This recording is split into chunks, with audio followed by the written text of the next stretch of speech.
Então, boa noite a todos vocês que estão aqui nessa sala aqui do Zoom conosco. Gostaria de, em nome da Intercom e em nome da Cátedra Intercom, agradecer a participação de todos vocês a esse convite que nós fizemos.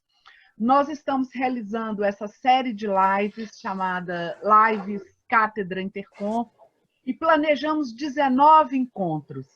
Então, começamos no dia 5 de maio e todas as terças e quintas-feiras, sempre de 18 às 19h30, nós abordamos um tema diferente do campo da comunicação, que nós chamamos de desafios da comunicação. Fizemos um convite aos grupos de pesquisa da Intercom, que prontamente nos atenderam, e aí a gente esperava até fazer um número menor, mas tivemos tanta procura, tanta gente querendo oferecer esses encontros, e foi uma surpresa muito agradável. Mais agradável ainda foi a nossa surpresa com o público que tem participado das lives. Então, a cada semana, a cada 2 vezes por semana, nós temos um tema sendo debatido por pesquisadores daquela área. Então, é muito interessante. Então, quero agradecer a todos vocês. E estamos com um problema momentâneo, então não estamos transmitindo pelo Facebook, mas durante aqui o andamento da live eu vou tentando, e se eu conseguir levar para o Facebook, se for possível, eu aviso vocês. Mas, de qualquer forma, essa live está sendo gravada e logo depois nós vamos levar isso para essa gravação para o YouTube. Então, vai ficar disponível. E é muito interessante porque alguns professores têm relatado que estão usando as nossas lives em suas aulas, para debate, atividades escolares. Então, é muito legal. Então, essa live vai ficar disponível para que possa ser utilizada. Então, agradeço ao Grupo de Pesquisa Comunicação e Religião, na pessoa da professora Magali Cunha, pela oferta dessa atividade hoje, e a todos, e cumprimentando a professora, eu cumprimento todos os demais componentes do grupo de pesquisa, que é um dos grupos mais novos da Intercom. A Intercom tem 34 grupos de pesquisa e 2 são os mais jovens, e entre eles está o grupo de comunicação e religião, que já chegou acontecendo. É um grupo que faz muita coisa, é muito produtivo, tem muitas atividades, vocês estão de parabéns. Então, hoje nós vamos, com essa live, discutir um tema muito interessante, que é fake news, mídias sociais e religião. Um tema muito interessante, muito instigante. Então, eu deixo vocês aí na companhia do Grupo de Pesquisa, Comunicação e Religião da Intercom. Muito obrigada, eu continuo por aqui, se precisarem de mim é só me chamar. Tá? Muito obrigada e bom encontro para vocês. Obrigada, professora Anaíra, é um prazer enorme, agradeço muito esse espaço que a Intercom abriu, foi um projeto muito bacana, são discussões muito interessantes de temas realmente desafiadores, muita gente está aproveitando e a gente vai aproveitar muito esse momento aqui hoje. Eu quero agradecer a todos vocês que estão aqui, né? Temos aí 82 pessoas presentes até o momento, um grupo muito significativo. Não vou mencionar as pessoas que já são do nosso grupo, que acompanham o nosso grupo, que estão aqui, são várias que já estão. Um abraço especial para todas elas e um abraço grande também para todo mundo que chegou aqui, que está interessado nesse tema, interessado nessa atividade. É super bem-vindo que a gente tenha um momento bem agradável, bem instigante, né, aqui nesse momento. O nosso grupo de pesquisa, como a professora Anaí disse, ele é novo, ele foi criado em 2018 e finalzinho de 2017, né, a gente começou a atuar mesmo em 2018. Já participamos de 2 congressos da Intercom, com sessões fantásticas, trabalhos fantásticos, muito desafiadores, e temos tido reuniões a cada 2 meses. A gente tem reuniões presenciais na sede da Intercom, em Pinheiros, no bairro de Pinheiros, em São Paulo, e a gente faz, já há muito tempo, transmissões ao vivo dessas reuniões. Então, a gente tem muitos participantes que não podem estar presentes lá nas nossas reuniões bimestrais. A gente consegue alcançar essas pessoas com participação intensiva mesmo, né? Nosso projeto maior agora é a é a produção de um dicionário em comunicação e religiões. Estamos trabalhando nesse dicionário desde o ano 2018. Fizemos vários seminários, um processo bastante rico para a concepção dos verbetes, e agora vamos partir para a redação desses verbetes. Então, é um projeto bastante interessante. E a cada 2 meses a gente tem encontros, tivemos um seminário agora, online, já que a gente não está podendo reunir presencial, sobre fundamentalismos, discursos e práticas, agora em abril. E vocês aguardem aí as nossas comunicações sobre as próximas atividades, todo mundo vai ser muito bem-vindo. Mas não vamos mais gastar o tempo precioso aqui da nossa entrevista hoje.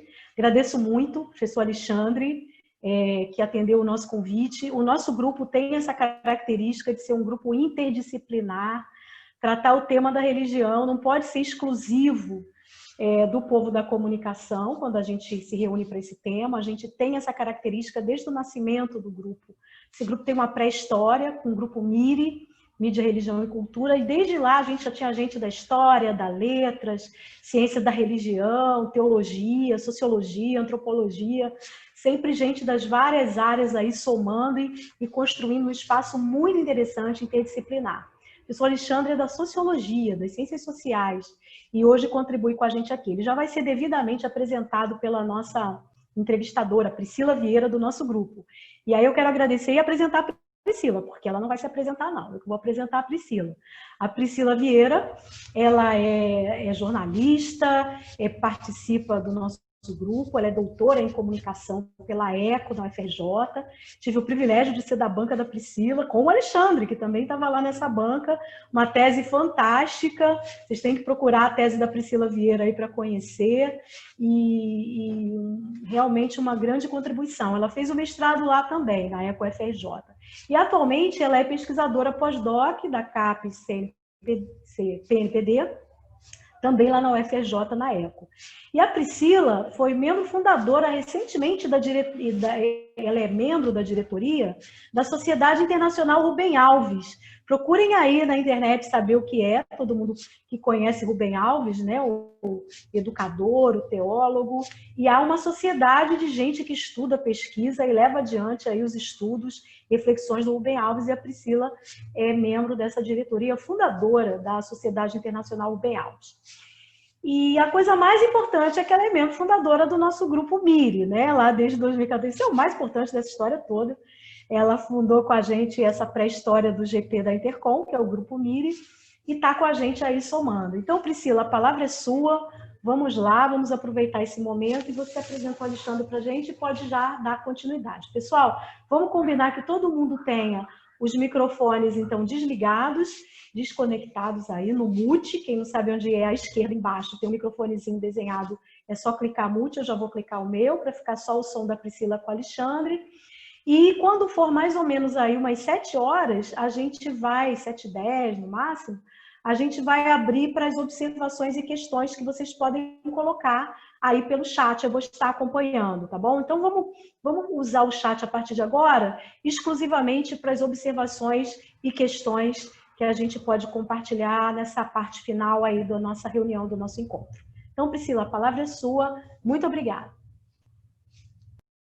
Obrigada, Magali. Eu que agradeço o convite.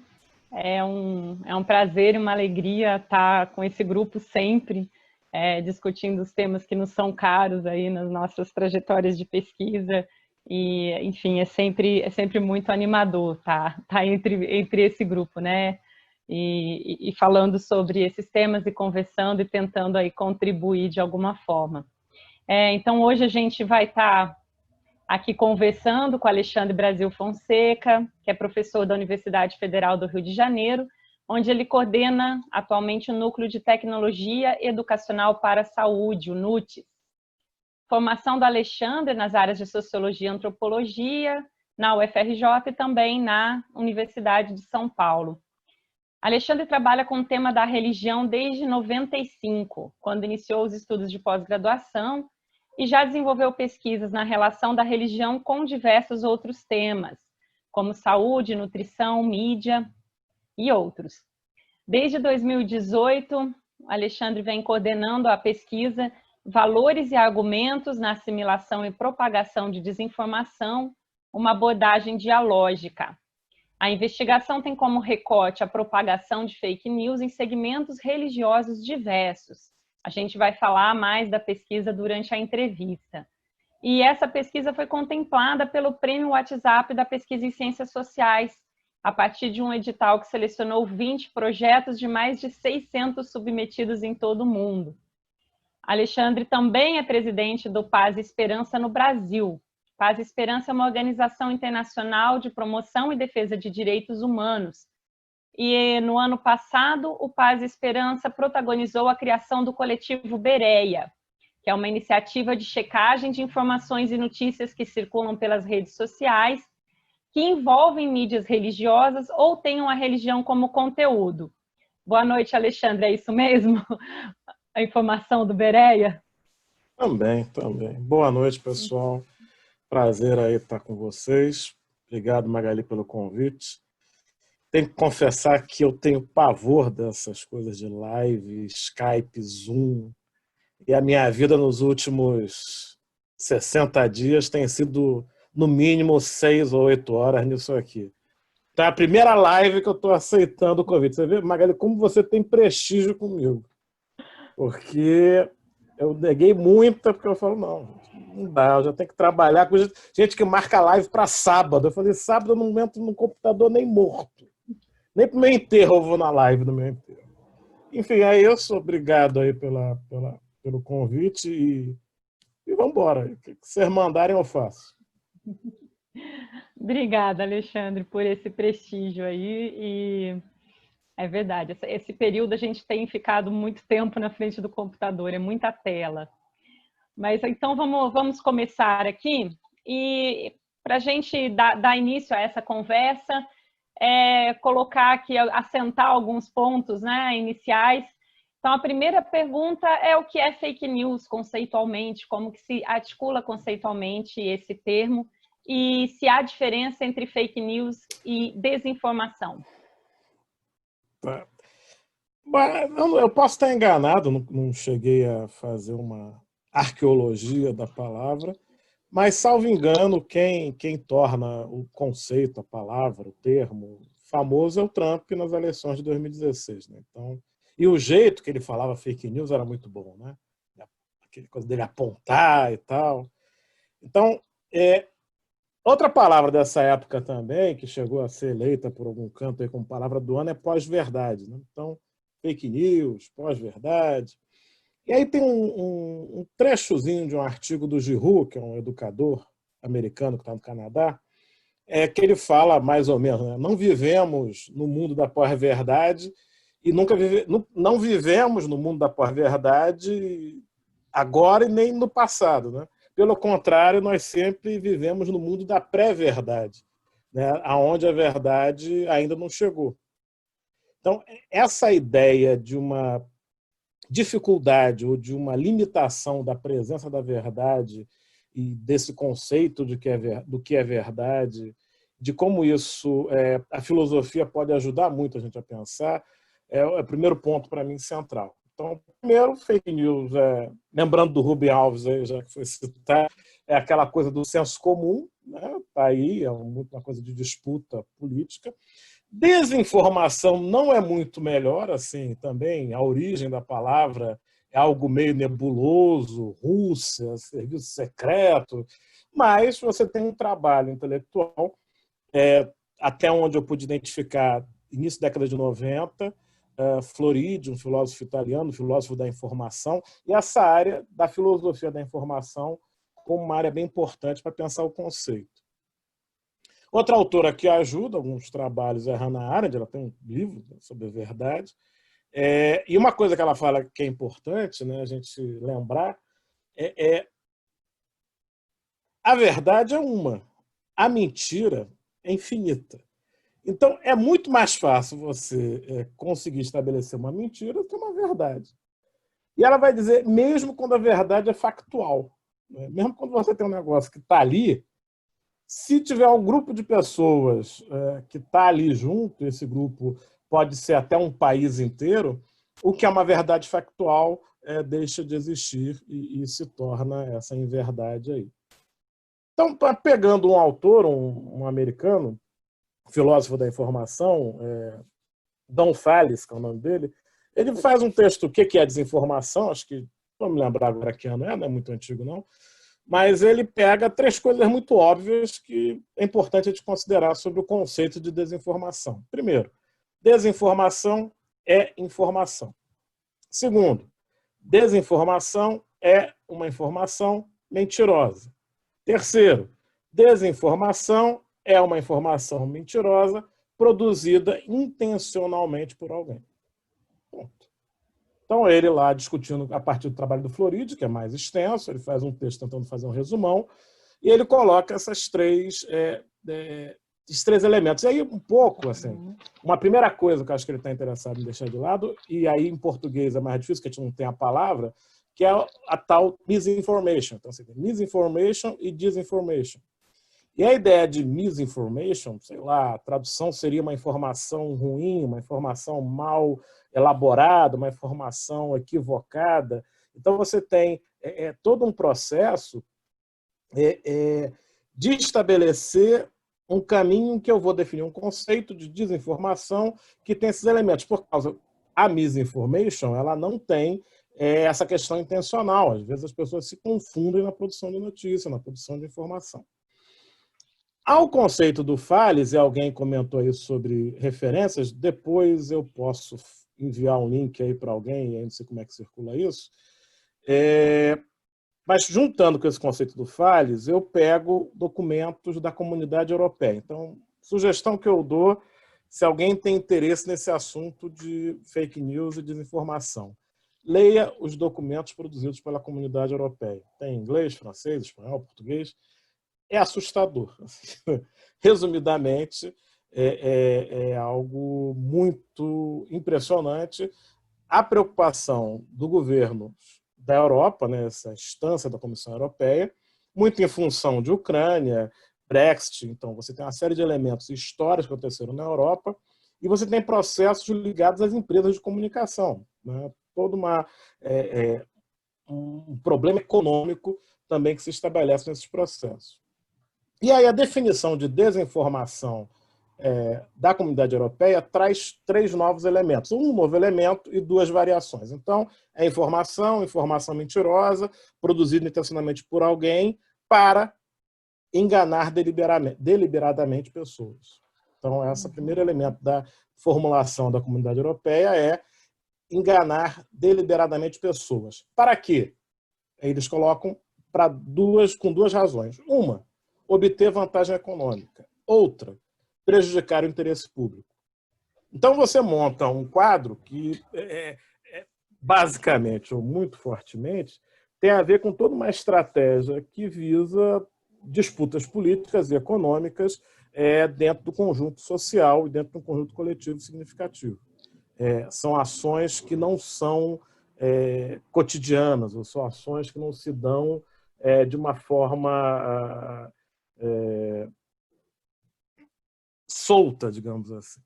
E aí eu acho que é importante fazer uma pequena digressão, eu tenho que ver só o meu tempo, mas eu acho que vale a pena. É como eu cheguei, ou fui para estudar, ou me interessei para pensar a questão da desinformação. Dentro da minha trajetória, então, Priscila comentou, década de 90 eu estudava mídia e religião, estudei um bando de coisa na vida, e fui para a gestão em 2012, 2011, fui para Brasília, fiquei lá durante 6 anos. Volto em 2017 para o Rio e um mês depois que eu cheguei no Rio de Janeiro, pensando o que eu ia estudar, o que eu ia ler, né, retomar a vida acadêmica mais intensamente, apesar de continuar orientando no período que eu fiquei em Brasília, alguém me liga dizendo que o David Lyon, que é um sociólogo canadense, inglês, né, britânico, que mora no Canadá, ele estava vindo ao Rio de Janeiro dar um curso para o Exército. É o principal, né, provavelmente no mundo, especialista em vigilância, surveillance. Então esse cara ia ficar uma semana no Rio de Janeiro dando aulas de manhã e de tarde para o Exército Brasileiro lá no Leme. E a pessoa me fala, ele teria interesse em falar na tua universidade. Ele foi na ECO também nessa visita, ele tem uma relação com o pessoal da ECO, Fernanda Bruno e tal. E, enfim, aí eu fiz contato, a gente saiu, né? No Rio de Janeiro, quando a gente se locomovia 2 horas dentro do carro para ir, 2 horas para voltar, o tempo da palestra dele, eu conversei muito com ele. E eu fiquei extremamente interessado, ou preocupado, a palavra é essa também, com essa discussão sobre a vigilância, né, um pouco, mas mais a questão do Big Data, né, dessa estrutura que viabiliza que a desinformação um pouco tenha a dimensão que tem hoje, ou que dialoga com esse processo mais amplo com as empresas envolvidas nisso. Porque um ponto central aqui, ou uma coisa acho que fundamental para a gente entender, é que hoje a comunicação ela tem uma forte, um forte canal de disseminação às empresas de internet. Né? Todo mundo sabe. Né? Você tem um aspecto também que essas empresas elas fazem comunicação, mas dizem que não fazem comunicação. Então, Fantástico, estou vendo Fantástico, não vi acho que há 100 anos, mais ou menos, Fantástico de domingo. Os meninos fazendo racha e fazendo canal no YouTube, andando em carros a 300 por hora, 200 por hora. Fantástico consulta o YouTube se ele não vai derrubar os vídeos. E o YouTube responde, olha, denuncia lá, nós não fazemos nada, é uma plataforma. Então, não estou nem aí com o que passa no meu veículo de comunicação, porque eu não sou o veículo de comunicação. E aí, quando você pensa nessas empresas, Google, Facebook, Amazon, própria Apple, então você tem big empresas, empresas que são holdings, tem várias empresas subordinadas a elas, que atuam em diversos ramos de mercado, que tem como função principal, que é um pouco o que o Lyon fala a partir da Zuboff, que é outra filósofa, toda a questão de um capitalismo de vigilância, que desenvolve processos em que o trabalhador deixa de ser um indivíduo e passa a ser um dado. Então você entra toda a discussão que o Ricardo Antunes faz aqui no Brasil sobre o privilégio da servidão. Você entra em toda a discussão do Demirovic, que é um filósofo alemão, sobre populismo autoritário, neoliberalismo autoritário, que, de novo, você tem uma lógica de sociedade que se estrutura em que os indivíduos passam a ser dados e que a gente vive nessa discussão que certamente vocês já ouviram sobre uberização do trabalho, a coisa do entregador que tem que comprar a sua bicicleta, que fica trabalhando 12, 15 horas por dia para conseguir R$1.000 no final do mês. Então, esse processo inteiro é um processo só. Isso que eu acho que é importante a gente considerar. Que tem a ver com aquela história lá de ter implicações econômicas e é um pacotão que é muito maior do que meia dúzia de gente que, no gabinete de ódio, elabora processos e ideias.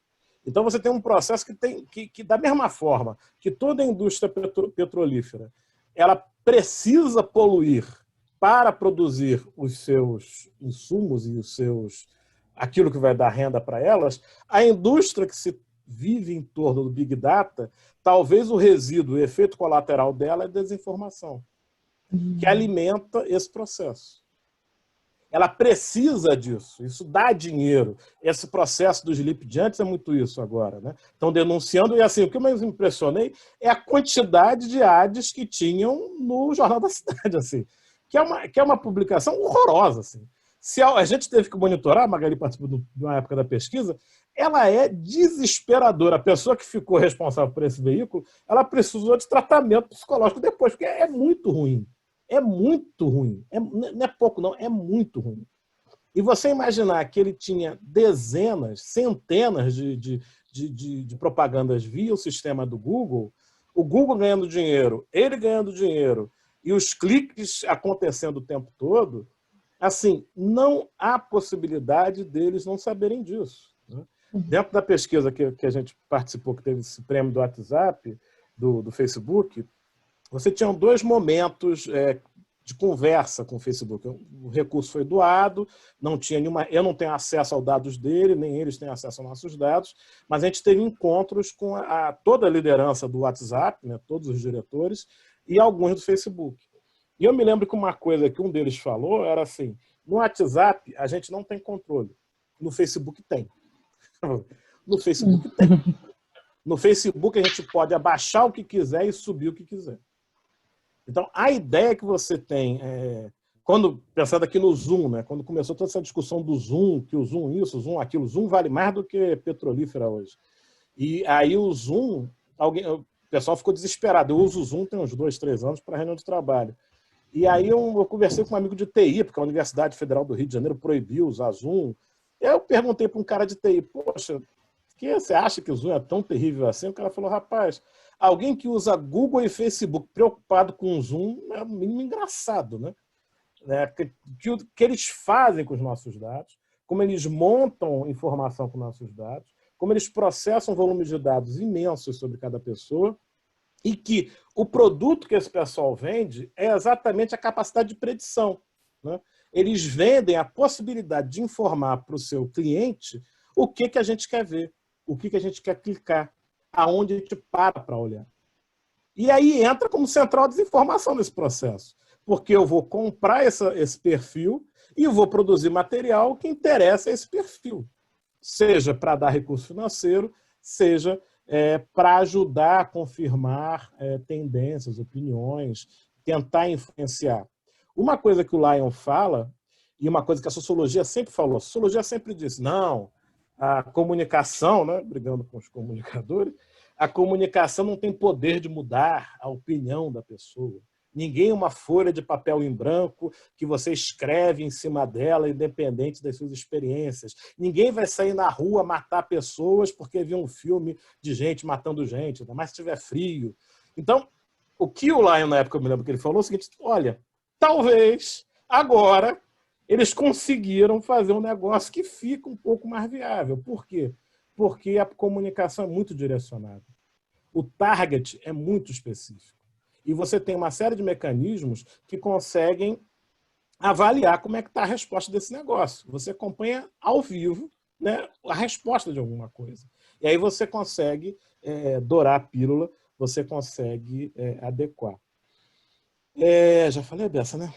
Acho que, terminando, assim, acho que uma coisa que é Alexandre, você contextualizou muito bem para a gente, localizou esses conceitos, trouxe para a gente já algumas informações, o pessoal já está pedindo bibliografia, inclusive, depois a gente pode organizar isso.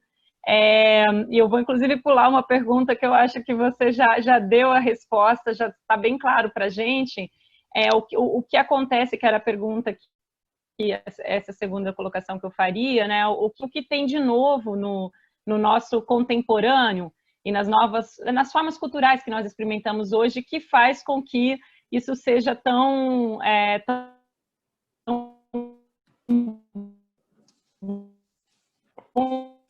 bombástico, né? A fake news, questões de fato, no sentido filosófico mesmo. A gente coloca em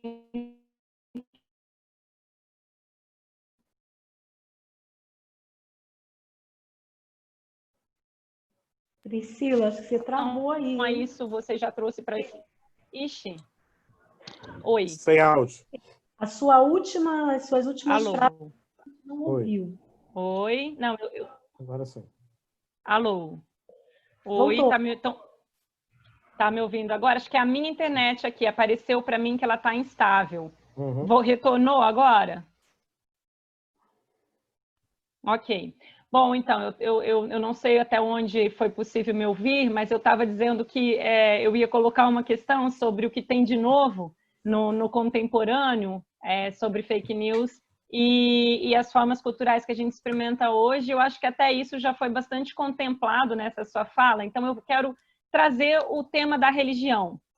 A gente pode falar um pouco das atuais mídias, mas, de fato, o acúmulo de dados, né, o Big Data, ele é um fator aí que é bastante determinante para esse contexto que a gente tem hoje na disseminação de informações.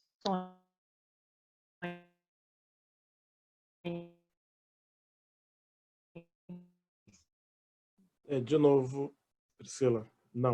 Elas Talvez... Então, eu queria convidar o terceiro nosso tempo.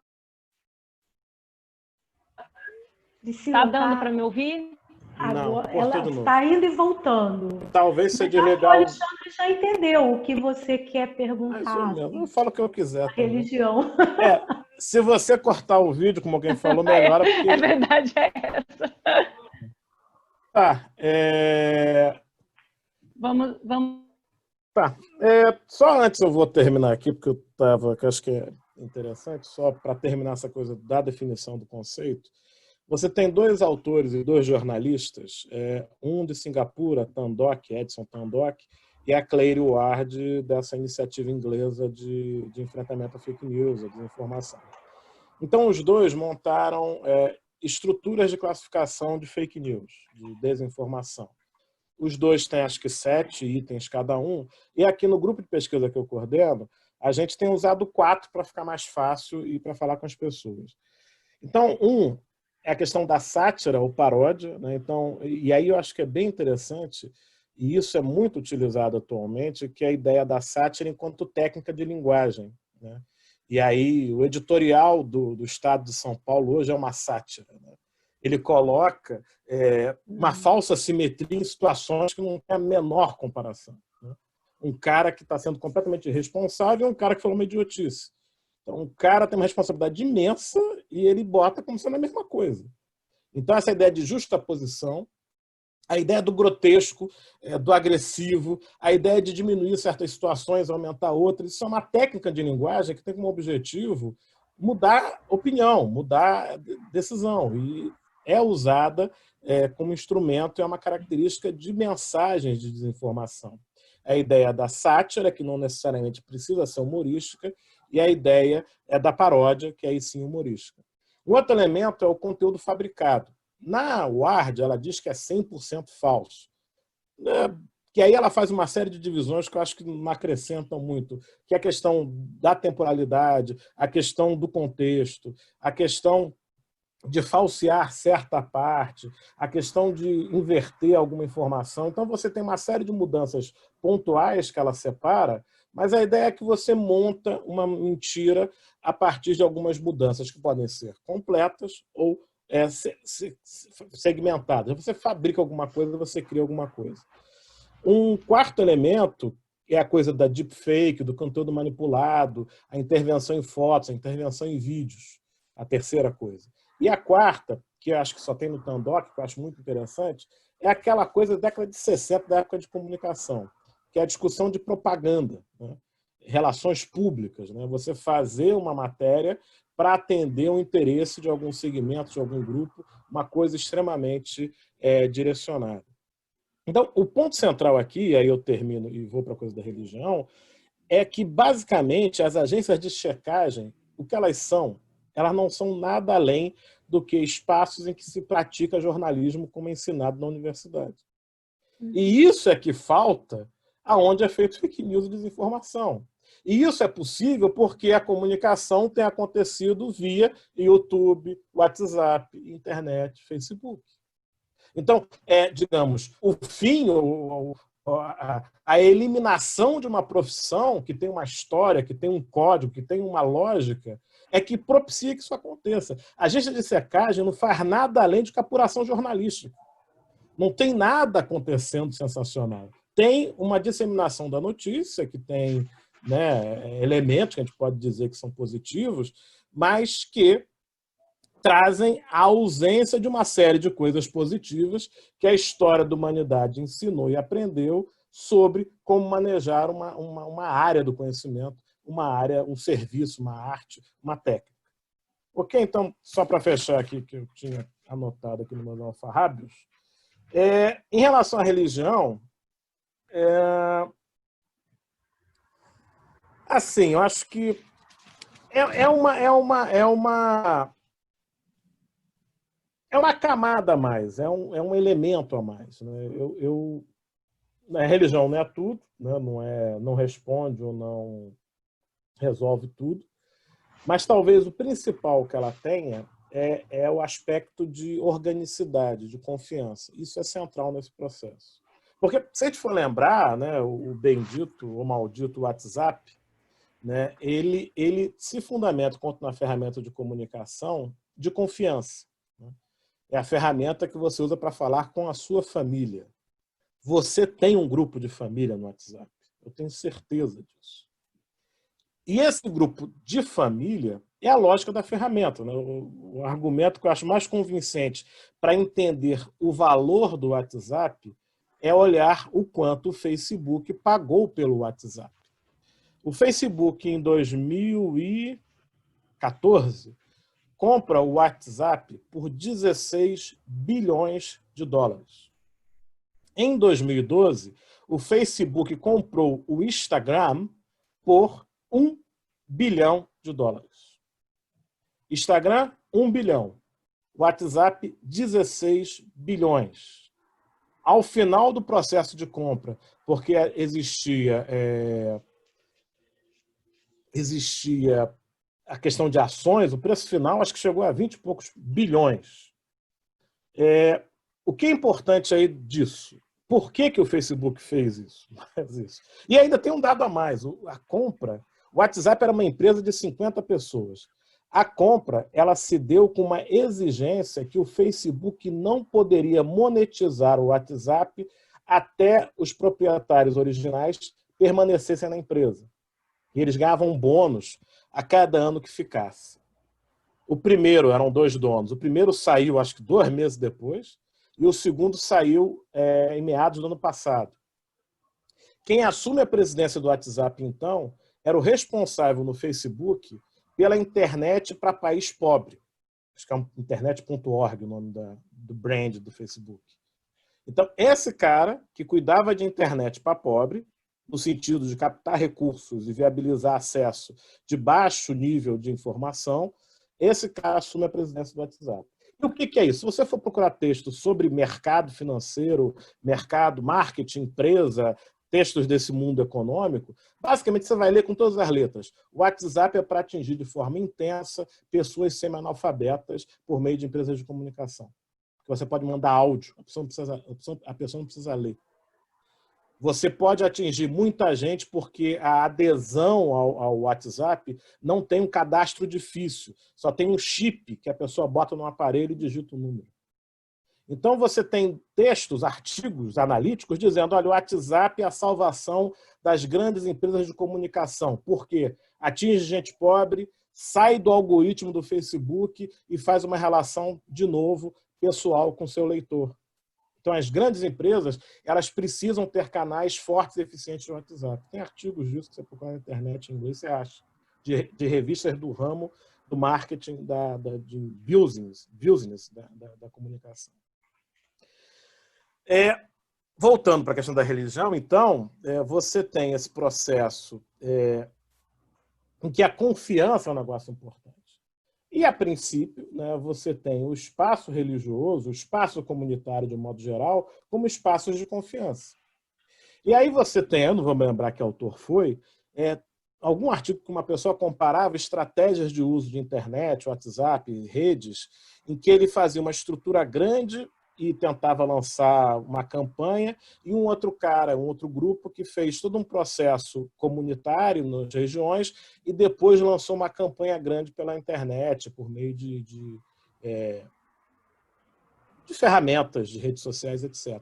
O êxito do pessoal que começou primeiro organicamente, localmente, e depois foi para a rede, foi muito maior do que quem começou no caminho inverso. Então, basicamente, a lógica, né, que o mundo real, as relações, né, os processos cotidianos, eles são fundamentais para as redes sociais, né, as redes sociais digitais. Né?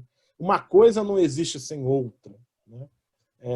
Todos os processos do presidente atual, Bolsonaro, eles começam lá atrás, com lista de assinatura contra kit gay, mailing list, e aí você começa MBL, movimento isso, movimento aquilo, grupos militares, maçonaria, igrejas. Então você tem uma preocupação do Bolsonaro em criar grupos sociais que vão dar uma sustentação e uma base, o tal povo que ele tanto fala, e que viabilizam que esse processo pelas mídias digitais aconteça. Os robôs aceleram, os robôs dão impacto, mas é fundamental você ter organicidade. É central nesse processo. E aí as igrejas, as religiões, o que elas têm de mais significativo? Organicidade. Né? Eles são espaços que têm uma capilaridade social tremendo, são espaços que se reúnem periodicamente e são espaços que eu recebendo mensagens desse grupo, eu vou tender a acreditar bastante. E aí, assim, e aí dentro da montagem da desinformação, você tem um elemento a mais, que eu disse que é a questão da camada, que é linguagens ou apelos ou afirmações que têm repercussão maior em determinados grupos religiosos, nos grupos religiosos em geral.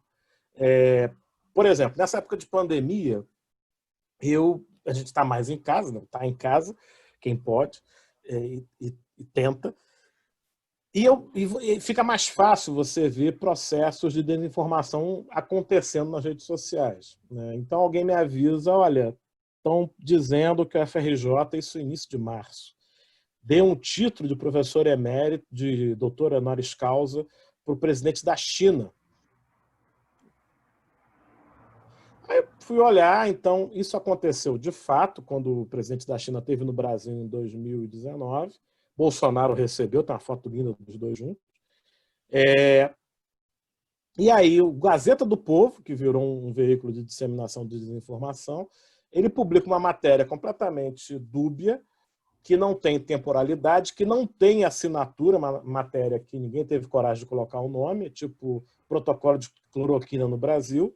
E aí, essa matéria, ela afirma o título dado há 8 meses, 10 meses atrás. A universidade tem uma história longa de parceria com China, um centro de química, o presidente chinês é químico, e ele estava vindo no Brasil, o pessoal tentou fazer um evento para o cara visitar a universidade, que eu acho que nem veio. Mas, enfim, essa matéria é publicada num dia, e no dia seguinte você vê Alain, desse Terça Livre, um professor que é de uma frente de professores contra a esquerda na universidade. Você vai ver várias figuras, né, youtubers, ou figuras de Twitter, Facebook, YouTube também, publicando coisas sobre aquela matéria que começou lá no Gazeta. E aí um dos jornais ligados à religião, né, um desses gospel, acho que foi o Gospel Prime, Gospel News, agora não me lembro, ele faz o título da manchete sobre essa história, que era extremamente confusa, ou não era uma coisa factual, nada factual, mas o título da matéria era mais ou menos o seguinte: a Universidade do Rio de Janeiro, a FRJ, tem a cara de pau de dar um título ao ditador chinês que persegue os cristãos. Então, todas as matérias anteriores, nenhuma tratava disso. Mas aí esse grupo que segmenta a mensagem para o público específico bota 2 elementos: o ditador que persegue cristãos. E a cara de pau aí foi a generosidade do editor. Mas o ponto central, e isso é uma coisa acho que é importante para pensar em desinformação, isso é a Kelly Borne, que trabalha na HP, na fundação da HP, que lida disso lá nos Estados Unidos, ela vai dizer, não vou lembrar aqui agora, mas ela vai apontar que a era da desinformação tem 5 características. 5 ou 6. Uma das características que ela fala é a possibilidade de personalização da mensagem. Toda a facilidade que a gente tem com a internet hoje, primeiro, democratiza. Isso é bom, né? Todo mundo pode produzir vídeo, criar, editar. Então, você democratiza a distribuição e a criação da informação. Você consegue separar a informação. Você pode cortar uma parte de um texto, cortar a parte de uma imagem. Você tem anonimato na produção de conteúdo, né? Você pode até escrever um negócio, mandar para tua mulher, pedir para ela mandar de volta para você, para ficar como mensagem recebida para você mandar depois, pode dizer que não é sua. Então você tem 500 formas de não aparecer como o emissor daquela informação. Ela fala também dessa coisa ela fala em soberania, que é um pouco essa ideia de curadoria. Então, você é curador do material, né? Você elenca o que você vai redistribuir, você dá uma prioridade. Enfim, esses elementos que são presentes e que podem personalizar. Então, qualquer mensagem que eu recebo, eu posso adaptar para um público específico, e o público religioso tem um repertório de valores, de crenças, que são mais ou menos sistematizados, né? Você tem uma teologia sistemática. Então, Kelly Borne, que eu estou falando aqui, é uma analista da HP. Então, a ideia é que com o WhatsApp isso fica muito poderoso. Se a gente for lembrar, lá na década de 90, sei quem tem idade aqui e usou, você tinha o ICQ, você tinha o MSN, que eram comunicações indivíduo a indivíduo. Depois, no início dos anos 2000, você vai ter Facebook e Twitter, que é o quê? Indivíduo para muita gente. Continua podendo indivíduo para indivíduo e agrega indivíduo para muita gente. Em 2000, acho que é 2009 o WhatsApp e 2013 o Telegram, né, que o Moro e o Dallagnol tornaram famosos, você tem a criação desse tipo de comunicação que ele pode ser realizado de muitas pessoas para muitas pessoas, que são os grupos. Mas também de uma pessoa para muitas pessoas, ou pessoa a pessoa. Então, ele agrega três processos de comunicação, dois processos anteriores, e agrega um terceiro, no qual esses elementos da desinformação, de um ambiente da desinformação, são extremamente favoráveis, somado ao fato da confiança. Então, o lema do WhatsApp, acho que é simplicidade, segurança, confiança e leveza, né? E rapidez, né? Porque a ideia é que com baixa internet você consegue receber mensagem. Então, quando você agrega essa figura toda que eu falei aqui, o aspecto de um conhecimento sistemático, organizado, muito expressivo nas suas convicções e que é usado como ferramenta discursiva de disputa, você tem uma camada a mais que, somada à organicidade e à confiabilidade, facilitam que grupos orgânicos utilizem. Né? Fundamentalmente, a gente tem que pensar que, enquanto o Facebook é uma arena pública, um espaço geral, um espaço coletivo, o WhatsApp é um espaço da intimidade, é a sala de estar, é o espaço, né, da área de... Depois que acaba o culto numa igreja, que o pessoal fica conversando ali, protegido ainda pela instituição, mas fica trocando entre si informações. Então, é esse espaço de segurança, esse espaço que é confortável, que é tranquilo. Essa é a ideia. Juliana Torresani, desligar o microfone. Não está nem aí para esse vírus, não está nem aí. Não está. Magali, você consegue desligar o dela. Juliana, eu não tem um problema aqui. Foi. Oi. Eu voltei, tá todo mundo me ouvindo agora?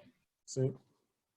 Então, Alexandre, a minha internet ficou instável e por isso também eu não estava, enfim, ficou lenta aqui o áudio e eu acabei caindo, mas acho que eu retornei, depois eu mesmo quero ouvir a gravação porque eu perdi algum dos pontos da sua primeira explicação ali, que foi muito, muito importante para a gente localizar e aprofundar realmente o tema.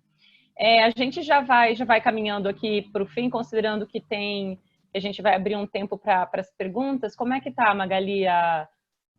Tá tendo perguntas? Ainda não, podemos prosseguir. Tá. Se alguém tiver alguma questão ou observação para compartilhar, pode usar o chat, por favor. A gente não vai abrir o microfone porque não temos condição de fazer isso, pelo tempo e pela operacionalidade. Mas o chat pode ser usado, eu estou de olho aqui, tá? Então se alguém quiser colocar alguma questão ou observação, é só usar o chat. Tá, então vamos prosseguir aqui, Alexandre. Eu queria fazer uma pergunta mais metodológica em relação à pesquisa. Esse caráter privado da disseminação das fake news, enfim, né, de desinformação que opera nessas redes, como o WhatsApp, como que a gente, como pesquisador, consegue capturar isso? A pesquisa, inicialmente, quando foi anunciada, ela tinha um recorte de diferentes segmentos religiosos. Isso realmente é possível de verificar em termos de método de pesquisa? Então, aí acho que a experiência de ir lá, a gente ficou acho que quase uma semana na, na sede lá do Facebook e ouvindo os trabalhos um dos outros e trocando, conversando entre si e conhecendo a dinâmica da empresa.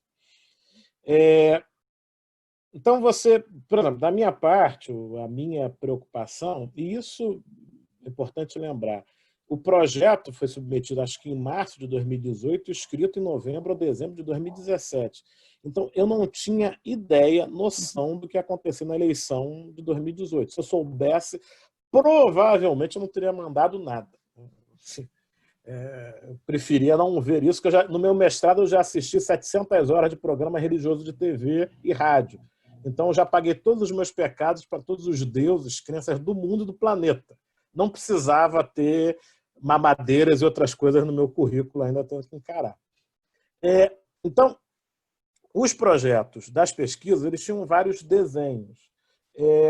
Um desenho que eu acho que era bastante presente, acho que metade das pesquisas, era um pouco criar grupos de WhatsApp e avaliar o uso de vídeo, uso de tipos de mensagem, tipo de linguagem, tipo de áudio. Então, eles criavam grupos fake, né? Não eram grupos que eram criados para pesquisa, e o pessoal ia acompanhar reações e processos dentro desse grupo. Então, isso era mais ou menos a metade, um pouco menos dos projetos. A outra grande maioria, porque a gente tem que entender o seguinte, primeiro, né? E o que lá nessa reunião todo mundo perguntava, vocês não sabem o que acontece no WhatsApp? Não. Todo mundo perguntava para todo mundo que aparecia na nossa frente. Então, o que acontece dentro do aplicativo, você tem um monitor, você tem alguns projetos que trabalham em cima disso, mas são em listas de distribuição, listas públicas. A gente não tem a dimensão total do WhatsApp, por conta do anonimato e da criptografia, para a gente, pelo menos. Então, uma preocupação que se tem é a fake news, ela nasce no WhatsApp, nasce no Twitter, nasce no YouTube, nasce no Facebook, nasce no gabinete de ódio. Aonde esse negócio nasce? E aí, pelo que eu tenho visto, é muito coordenado, sem saber o papel do WhatsApp nisso. Você tem todo um processo que aciona esses diferentes grupos, aciona robô, aciona campanhas de pessoas físicas e vai montando. E a lógica e a grande questão é que ele se dá por meio de broadcast, né? Ele se dá por meio de divulgação de uma TV, no WhatsApp.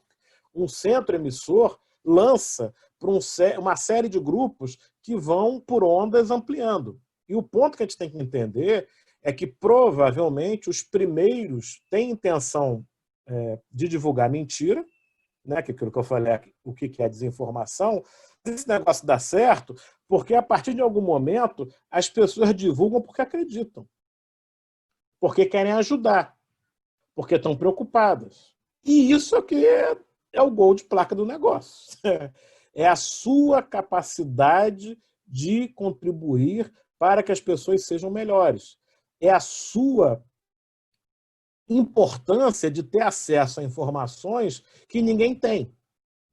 Tem até meme. Fera, eu já mandei isso aí para você jogar no grupo quando alguém manda um negócio depois que você. Então, essa lógica de que é possível você você estabelecer essa liderança num processo de comunicação. Então, as pesquisas, voltando à nossa pesquisa. Então, a nossa pesquisa e a maioria das outras pesquisas, elas acionavam primeiro qualitativo e quantitativo. Acho que todas as outras que não eram dentro do aplicativo tinham quanti-quali. Então, da nossa parte, a gente fez um quantitativo offline entre evangélicos, foram 970 questionários respondidos, Recife e Rio de Janeiro, durante agosto de 2018, em igrejas batistas e Assembleia de Deus, e depois a gente teve que ampliar para algumas outras pentecostais para dar lá o que o estatístico indicou em termos de amostra. A gente não conseguiu a quantidade em Recife das pentecostais que era no desenho, porque fez por bairro, fez um negócio organizado. Paralelo a isso, a gente fez um questionário online que ainda não conseguimos encerrar com a quantidade que a gente precisa, porque a gente está preso nas redes de divulgação que a gente tem, e a gente foi a 600 e poucos questionários, mas com um perfil muito alto de gente com nível superior. Então, a gente está precisando ter uma matização, uma mudança de estratégia de coleta de dados. E esse questionário é a ideia de você tentar fazer um negócio com chegar a 900, 1.000 e poucos também, mas que tem uma abrangência nacional em termos de religião. Metade é católico, acho que 18% é evangélico, 5, 7% é afro-espírita. Então, a ideia é que a gente vai ter essa outra fonte de informação para fazer a comparação com os evangélicos, especificamente, dessas duas cidades. Para a gente ter uma ideia um pouco de similaridades e diferenças. Então, a minha preocupação é muito mais entender, aí, é um sociólogo que está falando, os processos sociais que passam, as compreensões que existem da tela para cá. Eu não estou preocupado da tela para dentro. Então, a minha ideia muito mais é tentar identificar como as pessoas lidam, né, com essa ferramenta, né, qual o tipo de... Você tem pesquisas interessantes da área de psicologia sobre dependência em relação a essas coisas, o nível de ansiedade que as pessoas têm, né, antes de mandar oi sumida, né, da vida. Aí. Então, essa lógica ou essa necessidade da gente entender um pouco como a gente lida com esse negócio. Né? Uma coisa central nesse processo é que isso é muito novo. Um ponto que para mim é muito importante é que isso é muito físico. Né? A gente anda com o celular o tempo inteiro. Eu não sei vocês nessa época de isolamento. Eu estou assim, dormindo e acordando com o celular. Estou com uma relação dele assim absurda. Né? Eu tenho que lidar isso. Está ruim. Então, a ideia de que você segura, você toca, você escolhe, você envia, você aumenta, é muito tátil, é muito físico. E isso, para mim, tem um impacto muito interessante. Né? A ideia que você faz as coisas porque você quer, escolhendo o que você faz, e você gasta muito tempo nessa tela. Né? Já tem uns 2 anos, 1 ano, que a tela de telefone passou a tela de TV. Então, a ideia de que você tem essa relação com essa tela, como isso repercute para a gente. Então, eu comecei a olhar os dados, a gente não começou a analisar ainda, porque eu sou o diretor de uma unidade da FRJ na área de saúde. Então, a minha vida em reunião é por conta da pandemia, as estratégias que a FRJ tem feito de enfrentamento, né, a gente levou a sério o que está acontecendo desde fevereiro, a gente está trabalhando em cima disso, ampliamos o número de leitos no hospital de uma forma absurda e comprando muito material, EPI, álcool gel, etc, etc, etc. Então, eu até quando a Magali me chamou, eu falei, olha, melhor jogar para junho porque eu não estou com tempo para nada. Mas ela falou que não dava, estou aqui, eu olhei os dados ontem à noite, uma hipótese, por exemplo, que eu olhei, e aí a hipótese pode estar totalmente furada, mas é interessante, eu achei olhando os dados, me pareceu que as pessoas que afirmam que usam celular, WhatsApp, de forma moderada, elas têm um perfil muito similar a quem usa afirmou que usa de forma prolongada ou muito prolongada. E são 300 e poucos dos dois grupos. Então, uma hipótese que eu penso é, talvez, essas pessoas que dizem que usam moderado, usam muito, e elas são menos rigorosas em termos de eu cortei relação, não mando fake news, elas são mais generosas, digamos assim, em relação ao uso, são menos críticas, talvez a palavra seja essa. Né? Elas checam menos, elas têm uma relação que é meio dado de graça, taken for granted, né? Elas dão por dado as coisas e não tem uma relação meio de perceber que usam muito e que, ao usarem muito, elas precisam usar melhor. Né? Não é um uso simplesmente instrumental, é um uso que tem que ser um uso informado, tem que ser um uso emancipatório, tem que ser um uso crítico, tem que ser um uso consciente. E talvez esse seja o maior desafio, né? E entender como as pessoas lidam com essa ferramenta e que precisam entender que é uma ferramenta. Né? E entender as implicações que existem nesse uso, inclusive de um uso abusivo de 10, 15 horas por dia.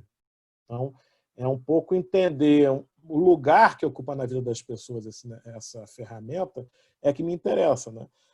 Uma coisa que eu achei super interessante em relação aos dados, aí, primeira mão, antes do Facebook, vocês vão saber. Também, eu achei interessante, divertido.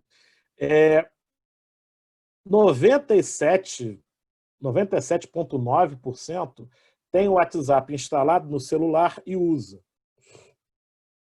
Segundo aplicativo mais usado é o Google, 90 e tantos por cento também. Terceiro, YouTube, 90 e tantos por cento também. O quarto, isso entre evangélicos, é a Bíblia. Bíblia online, ela ficou em quarto lugar com 88%, atrás de WhatsApp, Google e YouTube. Isso achei muito interessante. E teve Tinder também, mas aí foi baixo. São uns 3 lá que marcaram o Tinder. Mas assim, é muito interessante você pensar, né, o povo da palavra, né, os crentes, os Bíblia, no celular, é mais importante o WhatsApp do que até a Bíblia. O que isso representa em termos de cultura? O que isso representa em termos de lógica? Né? Em termos de uma sociedade que está em mutação, enfim. Né? Sei lá, curioso. Muita coisa para pensar, realmente. Eu acho que nós temos aqui algumas perguntas e estou entendendo também que eu tinha colocado aqui uma pergunta sobre alguma expectativa em relação à publicação de resultados da pesquisa, mas com essa sua fala aí sobre o NUTS, estou entendendo que isso está um pouco secundário, né, com a situação de atender as questões de saúde. Então, não sei se já seria possível oferecer uma expectativa para a gente de alguma publicação de resultados. Então, para encerrar, eu queria só retomar, aí vai ser a última para a gente colocar aqui algumas das perguntas que foram apresentadas, a sua observação sobre a relação das agências de checagem com a prática jornalística e essa ideia apresentada lá no início do pacote. É um pacote, são muitas mudanças, muitas coisas que aconteceram ao mesmo tempo que permitem esse contexto de propagação e disseminação de fake news. E aí me parece que essa sua fala sobre a prática jornalística aponta para o fato de que o descrédito do jornalismo, as mudanças e a flexibilização da prática jornalística, ele faz parte desse pacote, né? Sim. Acho que sim, acho que interessa isso, acho que são discussões que foram estabelecidas muito em função de um interesse para classificar extrema imprensa, produtor de fake news, etc. Então, como o jornalismo incomoda, né? Ou como o jornalismo, em algum nível, feito de alguma forma minimamente decente, ele tem um papel na democracia central.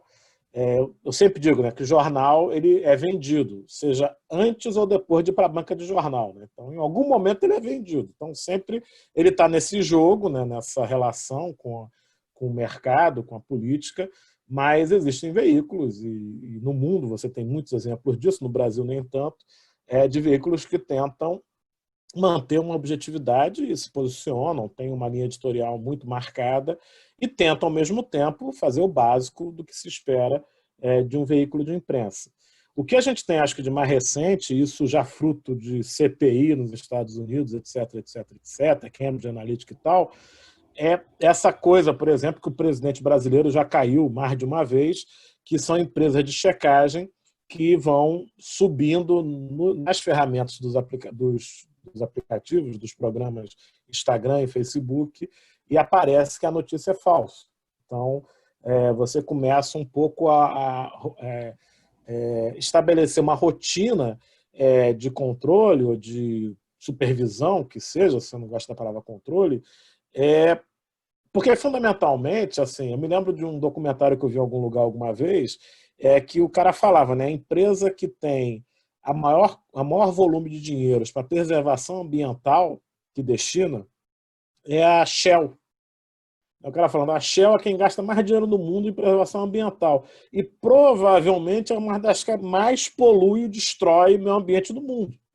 Então, a ideia, né, e a lógica é esse mesmo processo. Né? Se a desinformação é algo do ecossistema de informações, que é uma expressão da Ward, vinculado a redes sociais, à internet hoje, é fundamental que esse ecossistema assuma a responsabilidade que ele possui em minorar esse defeito, em eliminar, acho meio impossível, mas, no mínimo, ele tem que mostrar que está de forma ativa, como, por exemplo, financiando pesquisas, desenvolvendo ferramentas, instrumentos. Você tem uma série de recursos tecnológicos possíveis para identificar e um pouco minorar a disseminação dessas ferramentas. A história continua sendo o nó gordo em relação ao WhatsApp, com a história né, que é a criptografia ponta a ponta. No caso específico do WhatsApp, só para encerrar, o que eles fazem para derrubar, né, como eles afirmam que eles estão tentando, né, é o behavior, né, o comportamento das contas. Então, se você tem mudanças muito grandes, eles vão e desligam, cortam as contas, e as pessoas têm a oportunidade de compartilhar. E quando você compartilha uma denúncia de uma conta para o WhatsApp, ele manda, quando você faz um relatório, que envia para o WhatsApp as 5 últimas mensagens que essa pessoa postou. Então, eles vão criando um banco aí também de informações para pensar esse comportamento, essa disseminação. Não sei se eu respondi, não me lembro nem mais o que você perguntou. Acredito que sim, era sobre a relação das mudanças e descrédito do jornalismo com esse contexto todo, né, da fake news. Mas eu quero agradecer mais uma vez e abrir aqui que nós temos algumas questões, então eu vou... muita coisa interessante, daria para desdobrar em muitas outras questões e prosseguir essa conversa, mas a gente quer colocar aqui, abrir para retornar para a Magali, que ela está administrando as perguntas que o pessoal está colocando. Vamos passar, então, para essa etapa. Muito obrigada até aqui. Alexandre, então a gente tem 4 questões, eu tive que encerrar para poder dar tempo, né? Porque são já 7h17, e eu tive que encerrar os inscritos com inscrições para dar tempo. Então, eu até te pedi para fazer um bate-bola, assim, uma coisa, se for possível, né, de poucos minutos para cada uma. A primeira é um pedido da Valéria Knape, que pediu para você, se puder detalhar os 3 primeiros pontos que você iniciou na fala. Eu creio que são as características das fake news. Eu não sei exatamente que pontos são esses. Eu pedi que ela dissesse, ela não disse, mas eu imagino que são aquelas características que você colocou. O Diogo pediu, tudo bem de eu falar assim já as 4 questões e você faz o bate-bola, né?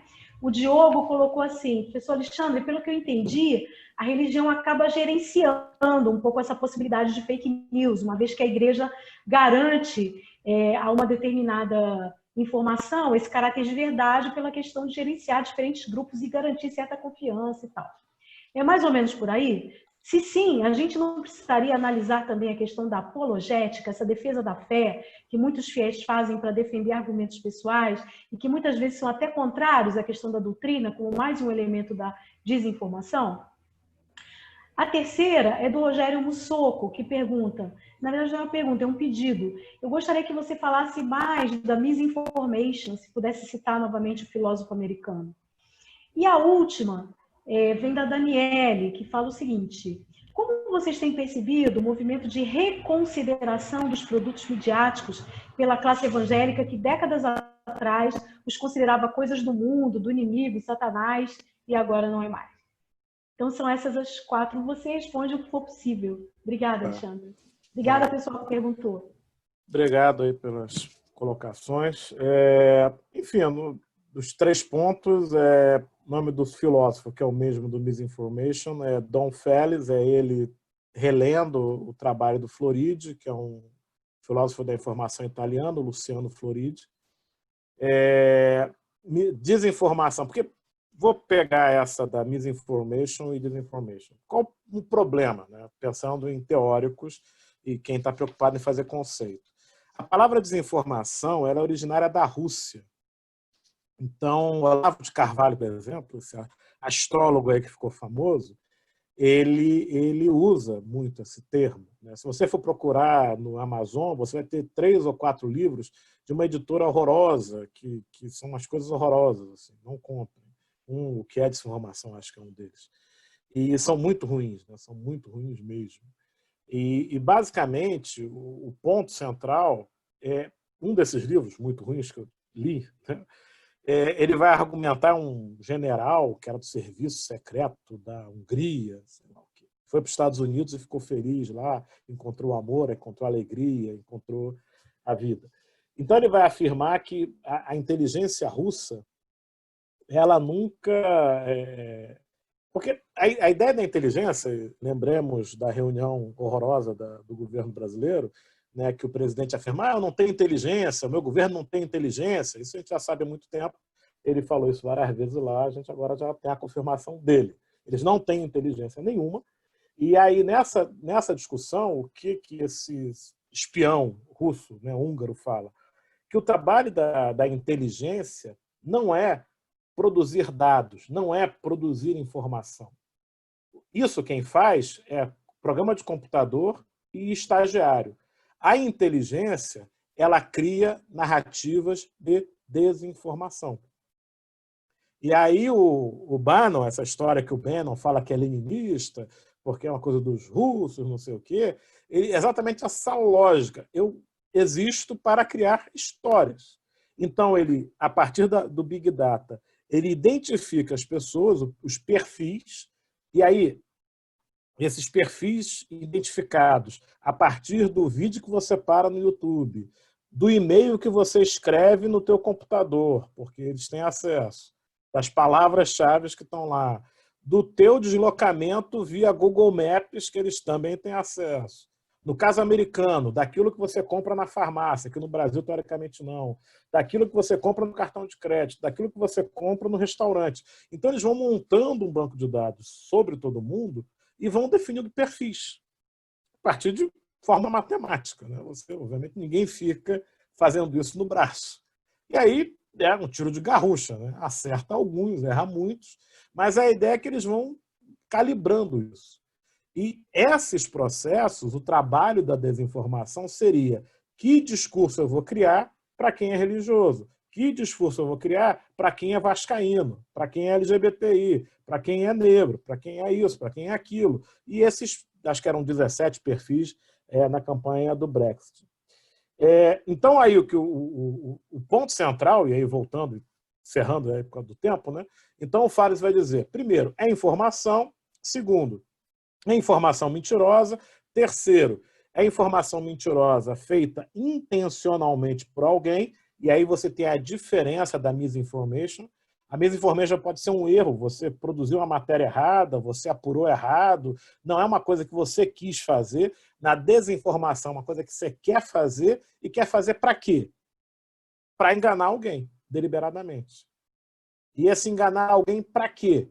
Para ganhar dinheiro ou prejudicar o interesse público. Por que prejudicar o interesse público? Porque o interesse público, a verdade, é algo que interessa, né, a sociedade de uma forma geral, né? Se espera que a gente viva entendendo que a gente está no meio de uma pandemia, que o isolamento social é importante, que o Estado tem que cumprir o papel dele de sustentar e apoiar as pessoas, que a questão econômica depois a gente resolve e que vida não se estorna. A verdade é só essa. Não é verdade a cloroquina, não é verdade que é uma gripezinha, não é verdade que tem que todo mundo ser contaminado. Tudo isso é desinformação. Para quê? Inviabiliza o processo político dele para 2022, porque vai quebrar a economia totalmente. Mas é muito melhor quebrar a economia do que perder 80 mil vidas, 50 mil vidas, uma vida. Então, a ideia é que a desinformação ela é contra o interesse público, porque o interesse público é pela preservação da vida, pela solidariedade, pelo afeto, pelo amor, pelo humano, pelos homens, mulheres. É por isso que a gente vive. A gente não vive por outro motivo. A gente vive para tomar sorvete, a gente vive para brigar com nosso filho, a gente vive para beijar, a gente vive para isso. E não para comprar arma. Coisa da apologética. Eu me lembro de um seminarista, ex-seminarista católico, uma vez ele foi seminarista, largou a batina, largou tudo, Aí uma vez conversando com ele sobre uma pessoa que a gente encontrou, pastor evangélico, ele virou para mim, rapaz, essa postura desse cara me lembrou um negócio que eu estudei lá no seminário. Eu falei, o que foi? Pô, não me lembro o nome. Era um negócio que a gente estudava para criticar os outros, para bater nos outros. Apologética. Então, a ideia de pensar o conceito de apologética como esse conceito muito mais beligerante de ataque do que de defesa, né, que é o label que o pessoal coloca, né, apologética, a defesa da fé, mas a ideia da apologética muito mais como um ataque que pode ter matizes de desinformação, ou geralmente tem historicamente, né? Você pega livros sobre outras religiões, de uma religião às outras religiões, como são reportadas, é só desinformação, né? Então, a ideia um pouco de fato, é uma chave interessante olhar a apologética a partir disso. É uma coisa bacana, assim, dá um samba bom.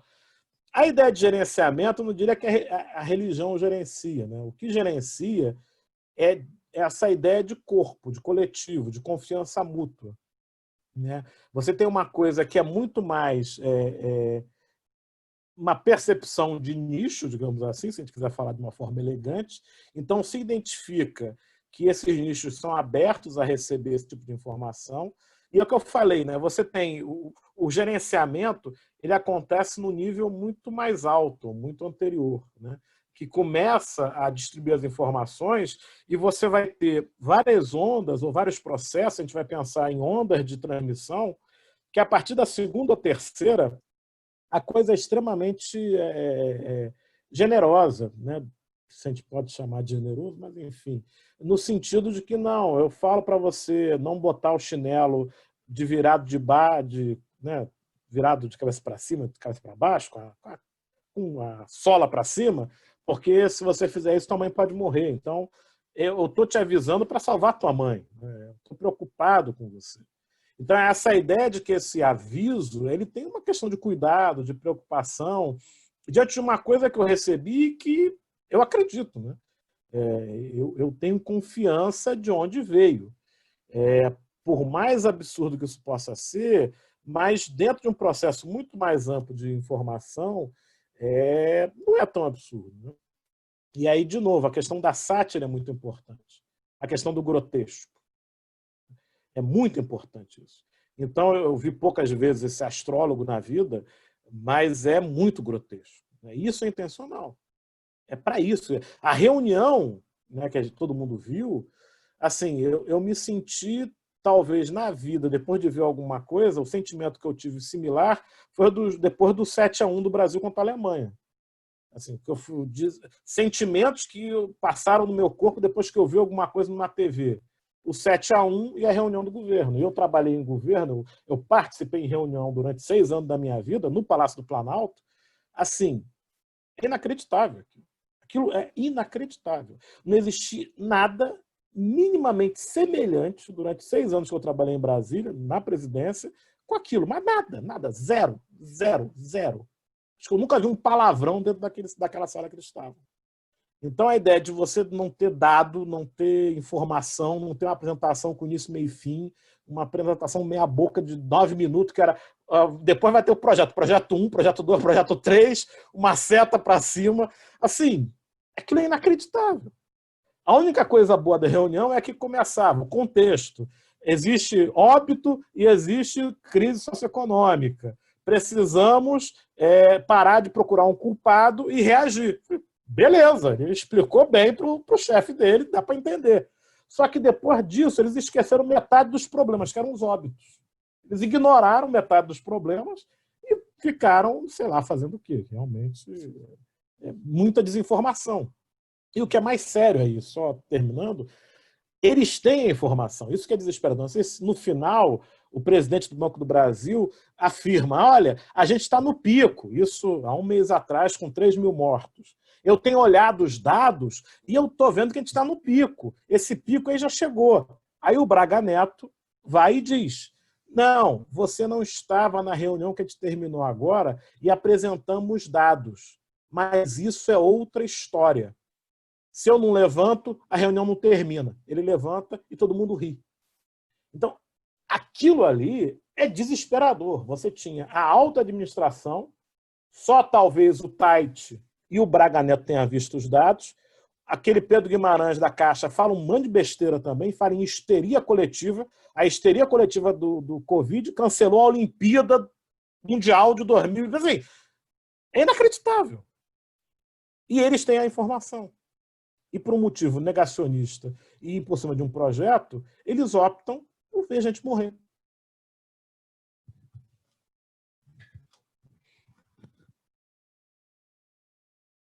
Obrigado, gente. Desculpe pelo final. Valeu. Ainda estou com um vídeo enlatado aqui dentro de mim. Não. Parte da minha Não, cartaz. Obrigado aí pelo tempo. E estamos à disposição para dialogar e conversar. Priscila, você encerra, a gente encerra e passa para a Nair? Acho que podemos encerrar, né, Magali? Agradecer novamente ao Alexandre pela disponibilidade, por atender o convite e pelas informações e considerações valiosas que ele trouxe para a gente aqui nesse bate-papo, com muita coisa para a gente seguir refletindo, pensando, pesquisando e analisando. Acho que a gente pode dar um aplauso simbólico assim para o Alexandre, né? Muito obrigada. Um aplauso também para a Priscila, que conduziu super bem. E um aplauso para todo mundo, né? Que está aí participando. Algumas pessoas se desculparam que tinham que se retirar, tinham que dar aula. Teve gente que chegou depois, o William falou, acabei de chegar da minha defesa de tese, mas cheguei. Enfim, a gente fica muito feliz de ter oferecer a vocês, né, um conteúdo assim de tão alto nível mesmo, com as indicações de leitura. Agradecer a Juliana, que é do grupo de pesquisa do professor Alexandre, que está aqui com a gente, e que colocou aí, viu, gente, no chat, um link. Oi, Juliana. A Juliana está dando um tchauzinho lá. A Juliana colocou o link onde há uma coleção de materiais sobre a pesquisa e que incluem essa bibliografia que o professor Alexandre indicou. Então, visitem lá esse link, por favor. E o compromisso de a gente divulgar a gravação da reunião que vai para o YouTube, né? Tem gente que não conseguiu acessar no Facebook aguardando, gente que colocou aí a Carla, né, que colocou aí no chat, os alunos estão esperando. Então, assim que liberar esse link do vídeo no YouTube, a gente vai divulgar, viu? Tanto certamente pelo Facebook da Intercom, como também do nosso grupo. Muito obrigada, gente. Um beijo para vocês. Acompanhem aí que em breve a gente volta com as nossas atividades, talvez ainda virtuais, mas a gente deve divulgar em breve novas atividades. Um beijo para todo mundo. Professora Nair, faz a despedida aí para nós. Eu quero, em nome da Intercom, em nome da Cátedra Intercom, agradecer muito ao grupo de pesquisa Comunicação e Religião pela esse evento tão bacana que vocês fizeram hoje. Aprendi muito, fiquei acompanhando e refletindo sobre todas essas falas, essas questões que foram abordadas. Quero agradecer à professora Magali, ao professor Alexandre, professora Priscila. Foi um evento muito interessante, um dos mais concorridos que nós tivemos até agora. E quero lembrar ao nosso público que está nos acompanhando que esta é a 7ª live. Vão ser 19 ao todo, então ainda tem muita live pela frente ainda. Sempre às terças e quintas, às 18 horas até 19h30.